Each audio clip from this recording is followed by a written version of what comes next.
But it's very good to be here, and very much enjoyed the sessions this morning and look forward to the other sessions.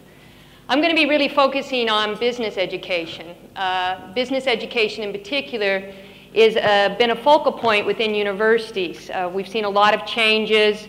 We've seen a lot of questioning about what we do in business schools, much more so than I think other disciplines, particularly given recent events. The global financial crisis in particular has really called into questions many things about business education in a way that we had not previously thought about.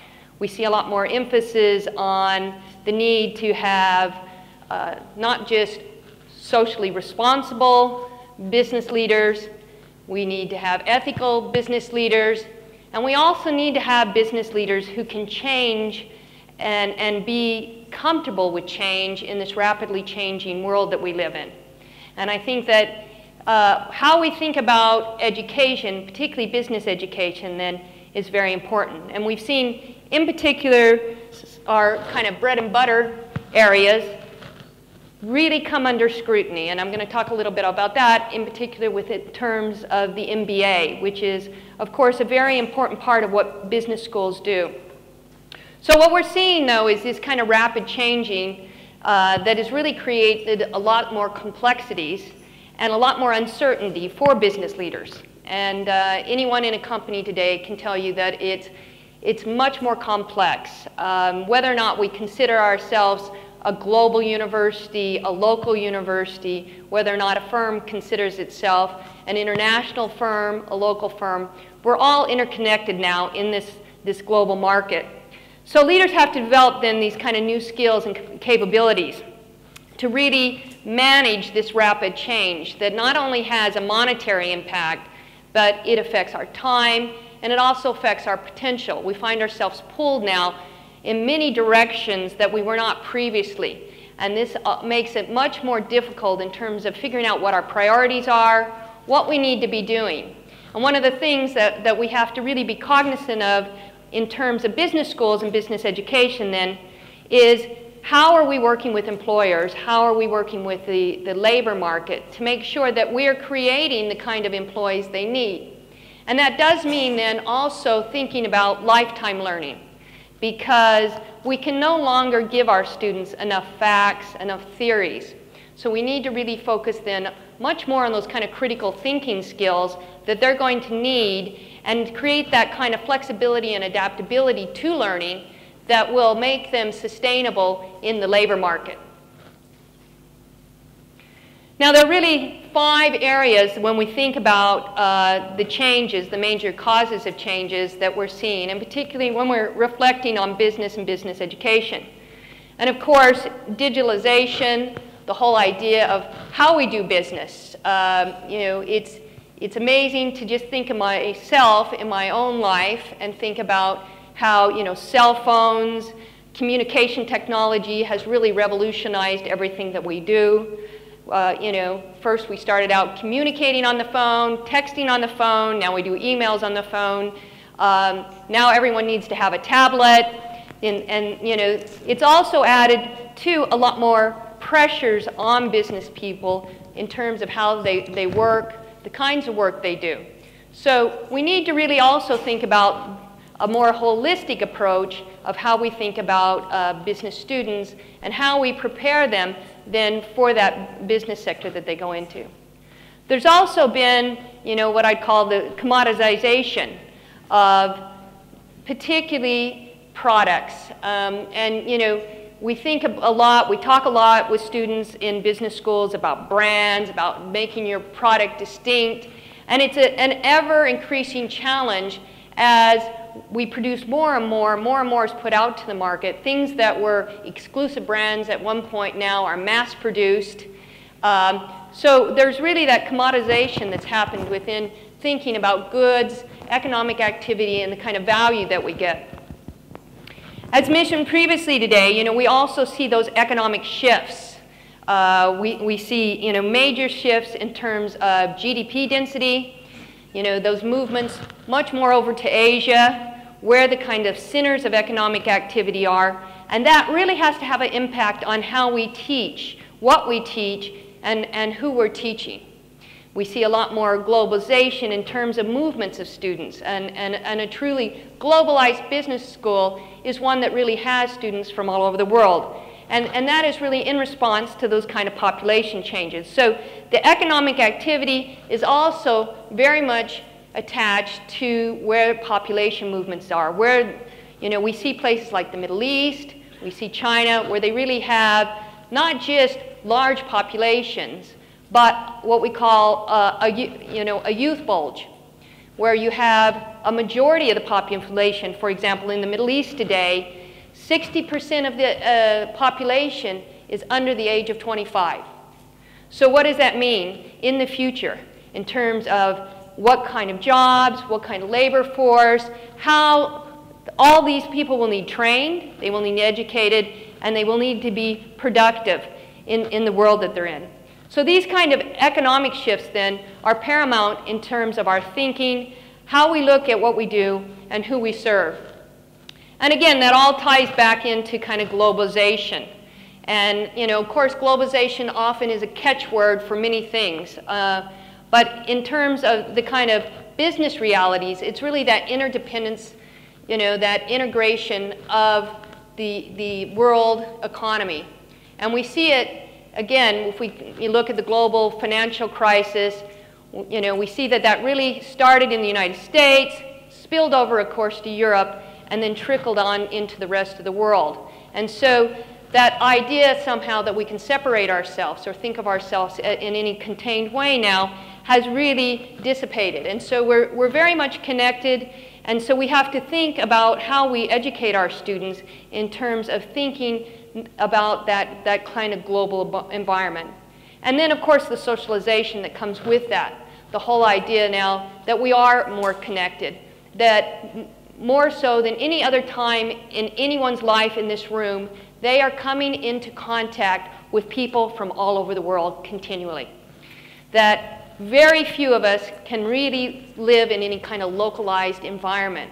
And particularly when we're, again, if we're talking about businesses, you know, even if I have a small corner store in a small village in England, I am going to be coming into contact through my merchandise that I purchase, the way that I do business, the people that come into my shop from all over the world. And so we really need to build in then internationalization, that kind of way in which we approach our curriculum has to be embedded then. It can no longer be seen as a bolt-on. In fact, in some ways, I think using the term, you know, we have a degree in international business studies is cliche, because business studies itself is international. So thinking about this, and thinking about the world we live in, and thinking about how it really impacts business education, we see then that each of these factors have really put a significant amount of pressure on what we do in business schools. And what we have to be careful of, and you know, there's always that tendency of trying to stick more and more into the curriculum, okay? And getting it essentially overloaded. And you know, so we have to really then focus on what are the major areas, what are the major areas and the major kind of shortfalls that we see as we move forward. And having reviewed the literature and looked at various studies and talked with a number of deans, business people, there are really 4 key areas that I like to identify in terms of thinking about those shortfalls. And you know, there was a real good study done by Harvard University that also identified these areas. And the first one, of course, is, you know, looking at, you know, leadership, globalization, communication, kind of presentation skills. And one of the things that comes back continually from employers, from businesses, is the need for students to be able to communicate, and be able to communicate in a variety of settings. And then also identifying problems and working with ambiguous situations. Now, as I said, a lot of this centers on the MBA. There's been a zillion articles in the last year or two about MBAs. Are they in decline? How should we fix our MBA? How should we not fix our AA? Should we junk our MBA? In fact, this week in the Financial Times, there was an article saying, advising business schools to start from scratch, burn the old MBA, come back with something brand new.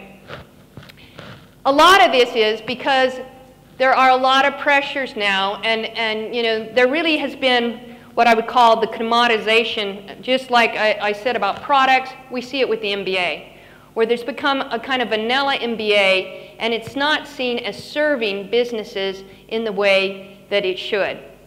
So consequently then, it's created a lot of debate. There's declining numbers. Most schools are concerned, except of course you have your top schools, your top MBA recruiting schools, but any school after that has become very concerned.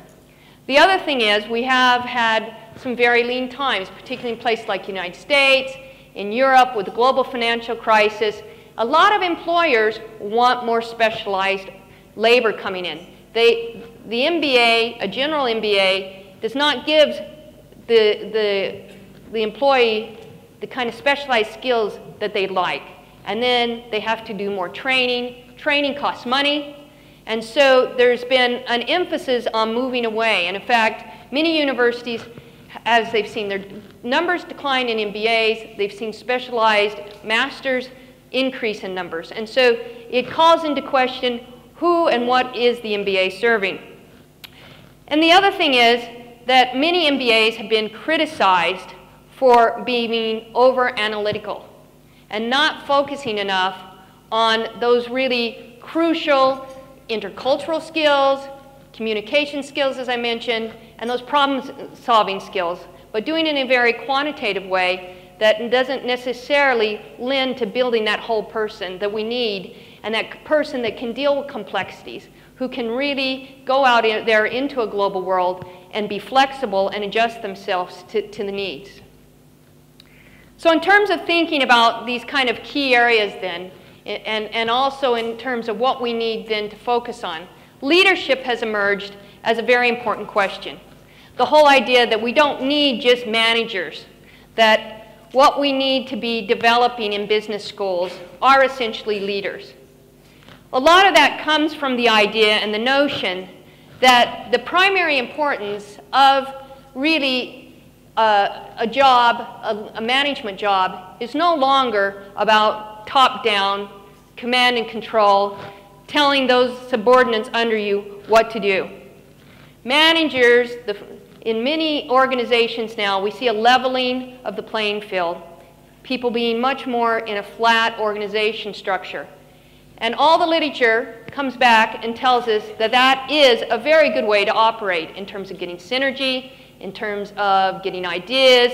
Strategy often comes out of doing, and it comes out of doing with different people at different levels. So the kind of bringing in those other voices. So to do that, then, we need to be really grooming and growing people who can think in a way of influencing, not just managing.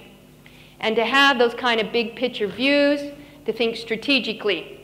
And so to do that is a big challenge for business schools, because those skills are hard to teach in the classroom.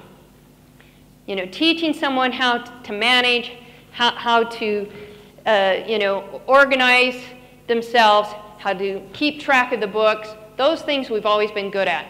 But really going out and trying to cultivate leadership is something then that really takes us beyond the classroom.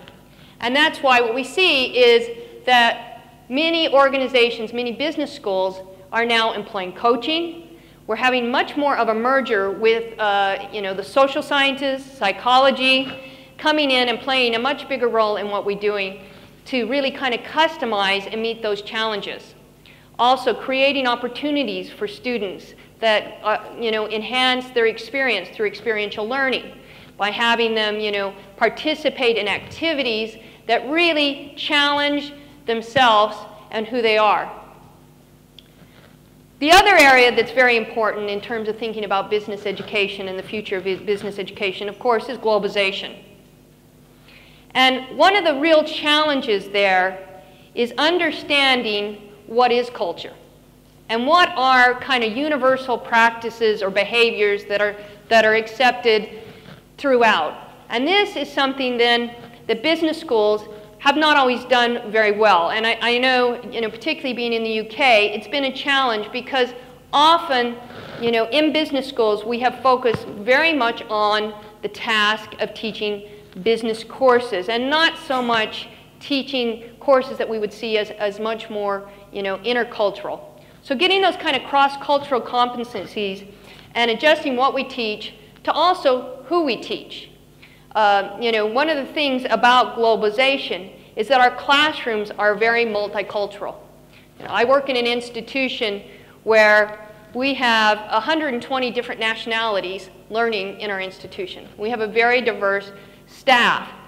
So adjusting our coursework and thinking about what textbook we use, how we teach, and not assuming too much about our classroom audience has become much more important in what we do. We need to think about, who our students are, where they're coming from, and where they'll go back to practice business, because that makes it relevant for them. Teaching students about MNCs when they're going back to a country where the majority of people will work in SMEs is not necessarily good value for their time, for their money spent in the universities. So the other thing is we need to figure out how to develop programs that go beyond just semester exchanges. One of the things that we've seen at my university is often students who go study abroad don't really integrate into society. That they go there and they often have an experience, it's often around the culture of the university that they're at, much more than the culture that they're in. So how do we create experiences? How do we get our students outside of the classroom? How do we make sure when they go abroad that they're not just hanging out with a group of British students in a foreign country, And we all have seen this, we often call it kind of the expat syndrome, expatriates often tend to cling together. And so how do we get our students beyond that so that we make these, so that it's just not talk, that these abroad experiences are real and real for the students. So the challenge is, how to teach our students and really create managers then that can fit into this globalized world and who understand that globalized world, who have the kind of empathy that they need, who have the kind of cross-cultural skills that they need to really be successful. And that's really what it takes. So that brings me to the whole idea of communication and presentations, which we need to focus much more on. I often say to my students, what I want you to get out of this experience is really to gain your voice, And how do we do that? How do we get these kind of future leaders to really be much more introspective and reflective? And employers, when surveyed, often say they want self-aware employees. They want people who are perceptive, who can be in a situation and adjust themselves to the environment they're in. And to do that, you have to understand oneself.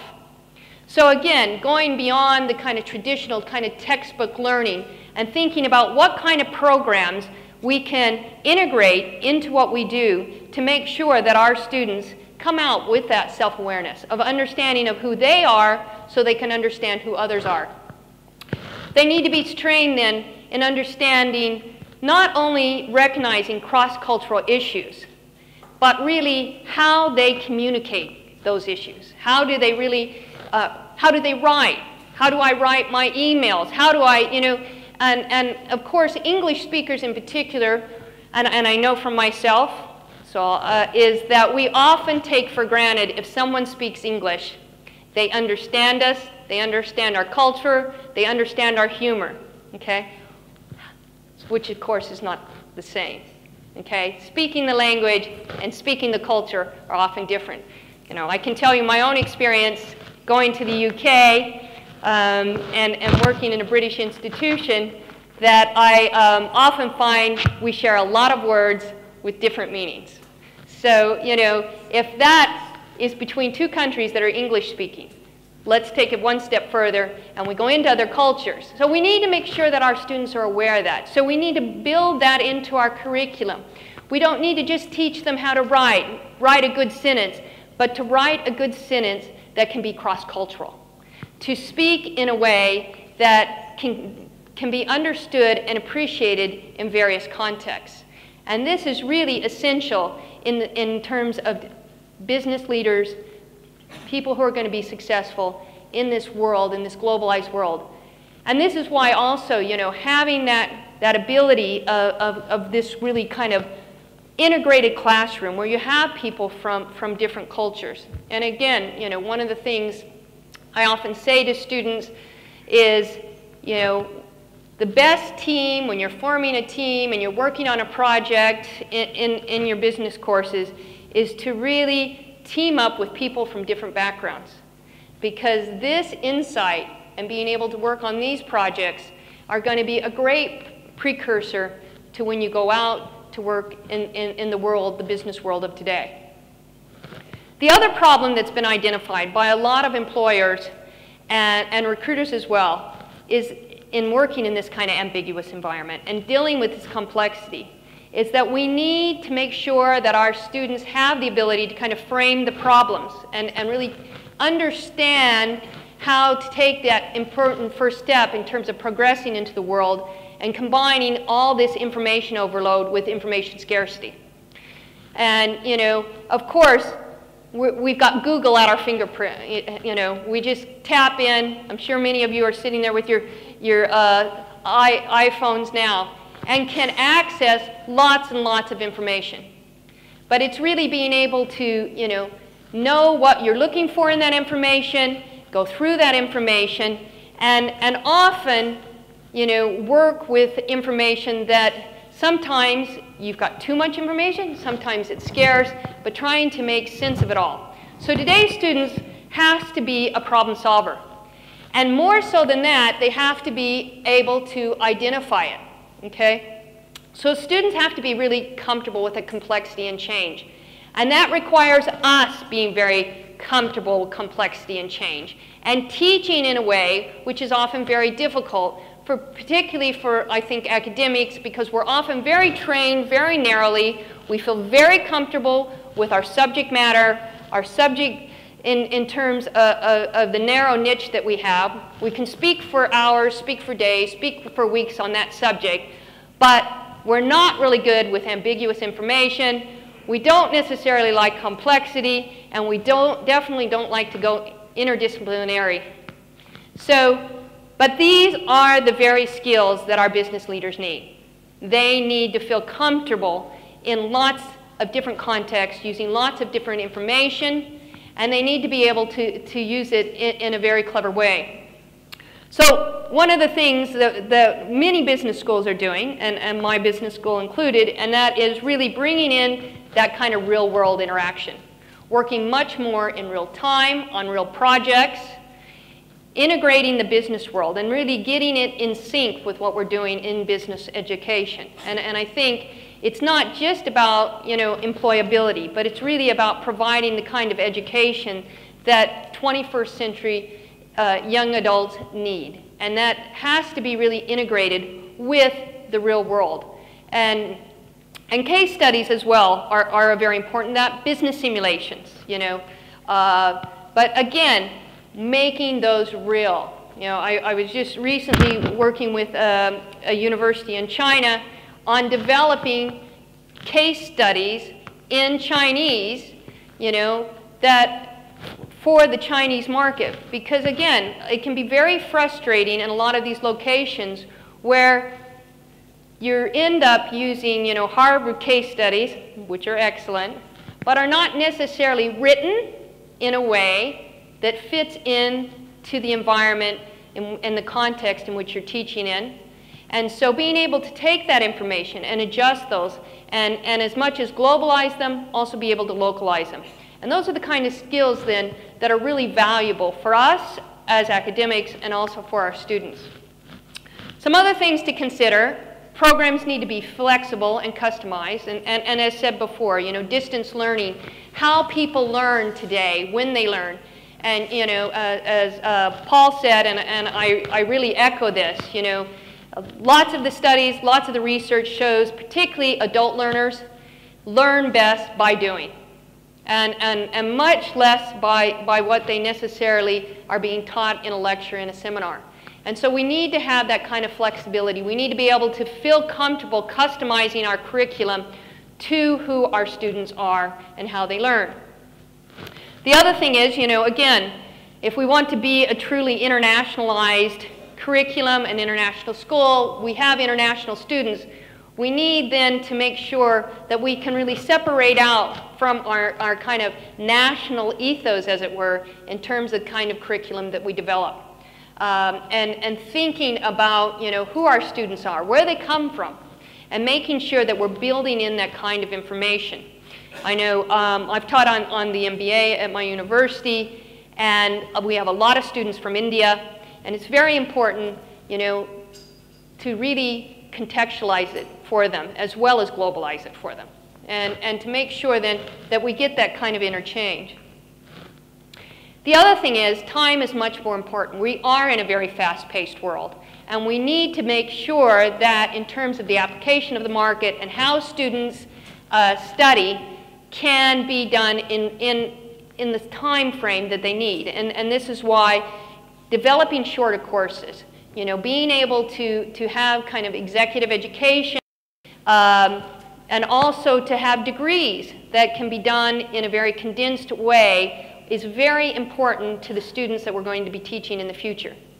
The other thing is, because we live in a rapidly changing world, the knowledge and information that we're teaching them is going to change. So we need to think more about refresher courses, coming back. An MBA should not be a one-time experience, coming back and doing your refresher MBA, toning up periodically to what is happening in the world, because information becomes irrelevant much quicker today than ever before.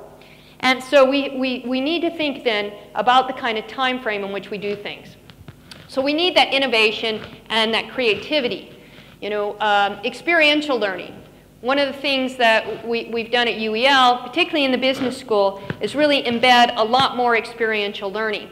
So if we're teaching the students in the morning about bonds and bond ratings, we take them out in the afternoon to Standard & Poor's and Moody's. Really also taking advantage of your location, learning how to really integrate that into what you do in terms of your curriculum is very, very important as we go forward. So just, in terms of thinking about what we're doing at the Royal Docks Business School, and just give you some ideas, just some food for thought of ways that we're trying to address these four kind of critical areas within business. One is, and again, we're like all business schools, we're in constant psychoanalysis with our MBA. It's a constant worry and concern, and we're always figuring out, how we can get a little more value added. And as I said, one of the things that I've stepped back recently and said, what we can't do is get too much. And it's really important to be able to prioritize what you're doing and why you're doing it. We do have specialized tracks on our MBA, and this is something that the students want, even in a one-year MBA. We have a one-year MBA, and we also have an optional abroad semester. And again, I think where collaborations are much more important today in that sense of being able to integrate your curriculum, be flexible with your curriculum. One of the things that we've had to do is be a little more flexible about what our students do when they go abroad, so that we, for me, I will say, the worst thing is when I see a student who's just come back from, Malaysia, and I look down there and I see that they took Accounting 101, Finance 203, and I see no culture course, nothing about the place they were had, nothing in terms of the history, and it breaks my heart, because these are golden opportunities for these students to really get that, increase their cultural competency. And so we do have to be a little more flexible about what we will accept. The other thing is in terms of use of technology, iPads, these sorts of things, they're not just a fad. And it's really important that we as institutions stay up, keep our students current. I have a very good director of my MBA. They've been looking into you know, what we can do with a tablet. And I have to say, as somebody just a little too old to get into all of that, I myself was blown away with all the applications, ways that you can enhance your course, the way that you can do distance learning, the way that students can interact anytime, any place. So again, we have to make sure that we stay relevant with technology and that we're constantly innovating and updating. You know, again, study abroad, international bursaries. You know, one of the things that we found is we have a lot of students from various backgrounds that for family reasons, sometimes they're mature students, sometimes for religious reasons, they can't necessarily go abroad for a long period of time. So we have international bursaries that allow them to go just a weekend, to kind of, in a way, give them that sort of experience. The other thing that we can do today is, because we've got this really globalized world, we can create a global experience, an international experience in our local environment. So they don't necessarily always have to go away. And the other way that you can do that is by really having that integrated program, taking advantage, seeing your international students as really your strength, and thinking much more consciously about how you integrate them into the classroom experience and how you get that value added from them. We also have a program called Global Scholars Program. It's a service learning program. And again, the idea is it's an international service learning program for students when they're studying entrepreneurship, where they do an enterprise project, but they do it in the nonprofit sector. And they work with students in another university, they Skype, so that it gets that real integration between the two locations. And one of the reasons we developed this program was to help address this problem of, when our students go abroad, we want them not to just be there at another institution. We want to create experiences, ways, programs for them to really integrate into the local society and understand the issues that that society faces. We also have a program, we call it our Elite Student Team, where we select students each year that we mentor, we coach, we give them networking skills, we make them an outward face for the university. What we're doing with this group is we really want to track them into their careers. We're going to do a longitudinal study to see how, over time, what programs make the difference. So it's really important, because there is so much, that we make sure that we track them, so that when you develop these programs, that you're really collecting the data and that you're really tracking these students into the future, creating that kind of longitudinal data so that you can really assess what was the impact, not just at the moment. Did they like the program? Was the program good? But how did that program actually change their life over time? Did it make a difference in their career? So that we can figure out what the best practices are and the programs in a time, particularly when we have limited resources, where we want to put our kind of value added. Again, we have a program we run at Canary Wharf, which is, of course, the financial district of London, which is experiential learning, where students take a module there, and then they also interact with businesses and have speakers.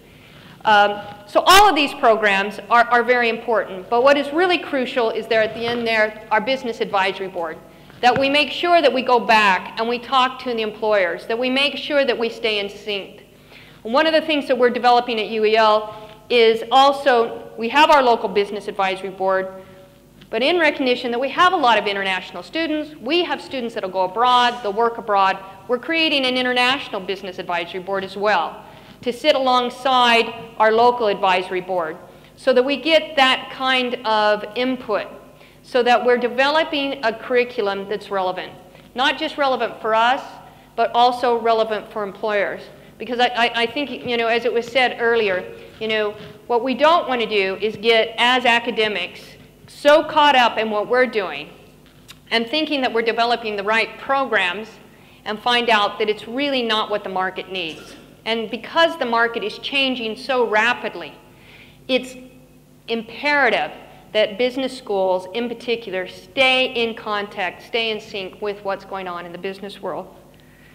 So just in conclusion, we really see business schools across the globe really recognizing this changing world. We see a lot more integration, we see a lot more movement of students, and so it's really important for us to really embrace that and to take advantage of it and to make it relevant for our students and for ourselves and for employers.